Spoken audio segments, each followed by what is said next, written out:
I would like to apologize. I made a great mistake. In my last 4 videos, I gave an overview of Donald Hoffman's book, The Case Against Reality. I told you that the starting point of the book is the hard problem of consciousness. I explained Hoffman's core result, the fitness beats truth theorem, and give you more intuition through the desktop interface analogy. I described his thesis of what objective reality might actually look like.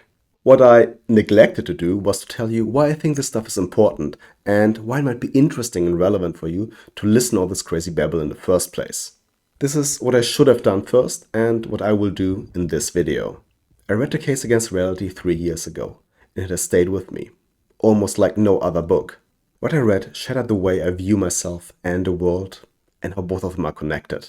It puts everything I learn about psychology and personal development into a new context. While being confusing at first and super weird in general, it gave me more clarity on who I am and how my mind functions. My main takeaway from the book is that our perception did not evolve to show us reality as it is. It evolved to guide adaptive behavior in accordance with evolution. I learned that this is very different from seeing the truth. My perception acts as an interface, so I should treat it as such, not as a window to reality. For personal development, the goal isn't to figure out how to see reality exactly as it is, but to become a more competent user of our interface. When you're sitting in front of your computer, you're aware that you're using an interface, even if you don't think about it all the time. You don't want to have to interact directly with the inside of the computer, of course, but you also don't want to mistake the interface for something that it isn't. And you might want to figure out how to use your interface in a better way, in a way that gets you just a little bit closer to reality and helps you access more of its power.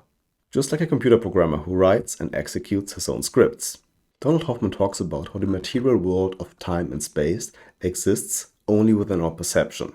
In contrast, OPS isn't concerned with what we see and hear, but how we feel and fear. It tells us that our fears are subjective and created in our minds. They lie to us and paint an inaccurate picture of the dangers of the world.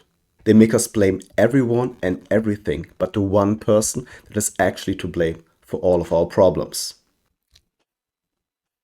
How do you get closer to the truth? How do you become a more proficient user of your interface? It starts with awareness. Do not assume that your mind tells you the truth about what is going on. Assume that it isn't. Do not blindly trust your feelings or your subjective point of view. Get some kind of outside feedback whenever you can. Ask others for their opinion. Use tangible measures that can be tracked by an outside observer, like weight on the bar or money in your bank account. Set clear goals, take action, and make it happen. Use a journal. Don't believe your own fear. Don't believe the excuses that your mind comes up with. Always remember, your perception did not evolve to tell you the truth, and only ever blame yourself. To close out this video, let me tell you about my second big takeaway from the book. As abstract as it sounds, we might be nothing more but our experiences and the actions we take. And the only thing we can actually do is influence experiences, our own and others. Everything we perceive in time and space is merely an icon we can use to do just that. The icon can never be the end. It's only a means. It's a means to influence experiences. We can use this insight as a guiding principle for life.